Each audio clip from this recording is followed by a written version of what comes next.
তো ময়লা ফেলতে আসছিলাম রাসেল ভাইপার, বাংলাদেশের একটা আতঙ্ক। এখন আমি ম্যাডামের কাছে শুনলাম এটা শুধু বাংলাদেশের মানুষের জন্য আতঙ্ক না, এই যে ঈদের আগে ঠিক আছে বুড়ির ছোট মেয়ের একটা কি জানি লাগে, সে মারা গেছে, তার হসপিটালে নিয়ে সৌদি আরব হসপিটালে নিয়ে তাকে চিকিৎসা করাইছে, ইঞ্জেকশন দিয়েছে। ম্যাডাম বলতেছে কোনো কিছুতেই বাঁচাইতে পারে নাই। পরে মোবাইলে আমি বাংলাদেশের সব নিউজগুলো দেখালাম, এই সাপ কয় হয়, এই সাপে কামড় দিলে মানুষ কোথাও বসে না। এই প্রবাসের মাটিতে গুণের মেয়ে দরকার, সুন্দরের না। এখানে সুন্দরের কোনো কাজ নাই, গুণের কাজ। আসসালামু আলাইকুম। নতুন পোশাক পরে বাইরে বেরোছি। কেমন আছেন সবাই? বাইরের বাতাস প্রচুর পরিমাণ গরম, বাগানে যাইবার চাইতেছি, কিন্তু কাজের মানুষ 2-3 দিন ধরে কাজ করতেছে, সুযোগ পায় না যাওয়ার জন্য।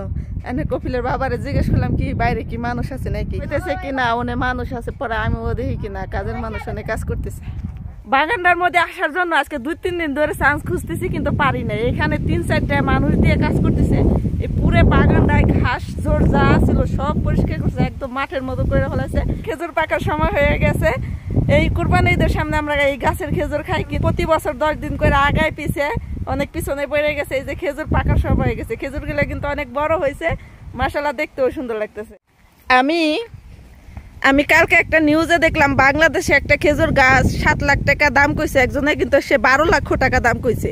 তো এতটুকু একটা গাছ বাংলাদেশে সৌদি আরবের 7 লাখ টাকা একজনে কইছে, কিন্তু গৃহস্থ 12 লক্ষ টাকা কইছে, কিন্তু তারপরেও দিতেছে না।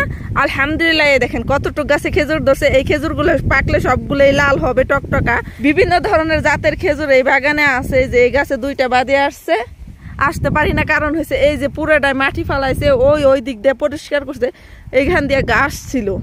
কারণ এখন খেজুরের সিজন আসতেছে, খেজুর পাকবে, এই জন্য সম্পূর্ণ গাছ পরিষ্কার করছে। এই দেখেন খেজুরের অবস্থা, একটা বাদিতে 25 থেকে 30 কেজি করে খেজুর হবে। আর এই কতটুক গাছে খেজুর ধরছে, দেখার মতো অবাক করা কাণ্ড। ঠিক আছে, কপিলের বাবার খালি কইতেছি কাজের মানুষ গেছে নাকি, কয় গেছে। এখন কপিলের বাবার হাতে আইছে, আমি জানে যে স্বপ্ন এই জায়গায় এখন ভিডিও বানাইবো, এই জন্য আমার কইছে ওই যে দরজা বন্ধ করে তারপর তুই বাইরে এস। অনেকদিন পরে খেজুর বাগানে আসলাম, আপনাদের সাথে খেজুর শেয়ার করতেছি। ও এই গাছের খেজুর কিছু শুকাই গেছে। এ তারিখে অনেক খেজুর আসছে, মাশাল্লাহ তো কইতে পাকার সময় হয়ে গেছে খেজুর। ঠিক আছে, কি অবস্থা। আল্লাহ যদি বাসায় রাখে সামনে বছর এই দিনে বাড়ি যাবো, খেজুর নিয়ে যাইতে পারবো। আমি যাইতে খেজুর পাইকে যাইব। আপনাদের আজকে আমি ছোট ছোট গাছের কিছু খেজুর দেখাই, বড় গাছে বাদই দিলাম। ছোট গাছে কি পরিমাণ খেজুর দিয়েছে, সবটা গাছের খেজুর বিভিন্ন ধরনের। এই দেখেন মাশাল্লাহ, আলহামদুলিল্লাহ বলতেই হবে, কিছু করার নাই। আসলে এইসব জিনিস দেখার পরে ভালো লাগে। আল্লাহ কত কিছু যে দুনিয়ায় পাঠাইছে। এই যে খেজুর, নবীর সুন্নত, এক ধরনের গাছে এক ধরনের খেজুর। ইয়ার আগে একটা ভিডিও দিছিলাম, ওই ভিডিওর মধ্যে খেজুর দেখছিলেন ছোট ছোট, এই খেজুরই বড় বড় হয়ে এখন কিরকম দেখা যাইতেছে।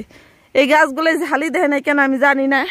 এই দেখেন কতগুলো গাছ যে দেখাইলাম, এই গাছের কিছু খেজুর জোরে পড়ে গেছে, বুঝতেছি না কেন যে পড়ছে। এই বড় বড় গাছগুলো ঝালি দিছে।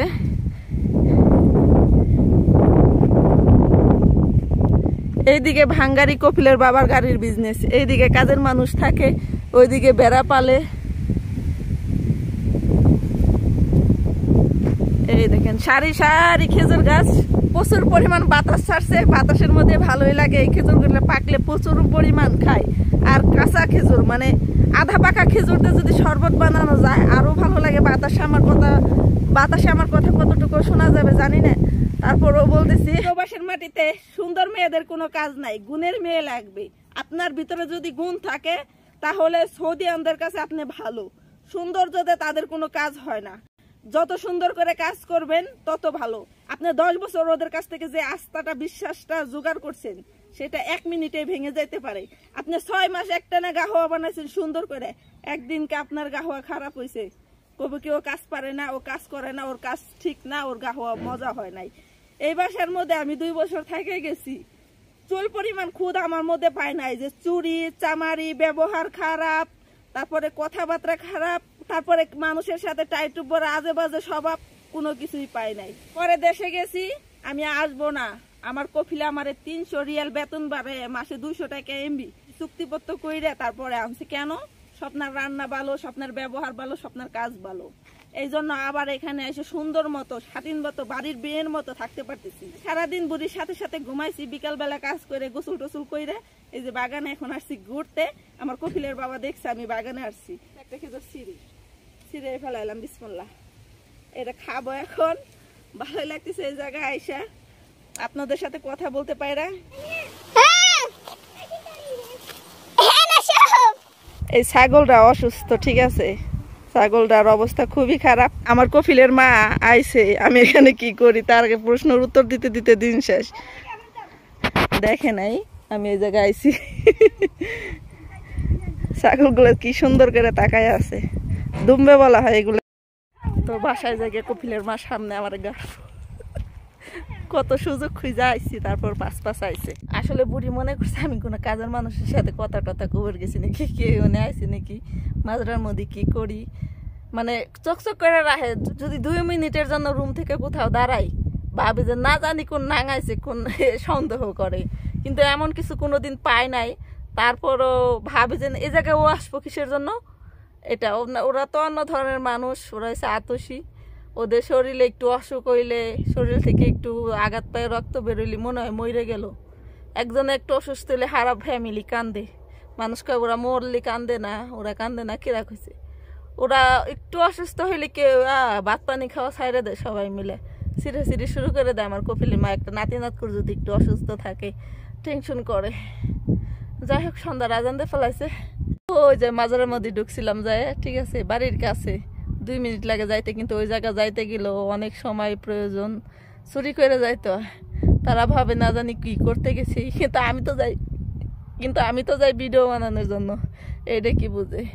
এই যে কপিলের বাবা ঘর উঠাইতেছে, এখানে মশারি টানাইতেছে, বিছনা করে রাত্রে ঘুমায় মাঝে মধ্যে শখ করে, মানে বুইরা মানুষের শখ যা করে।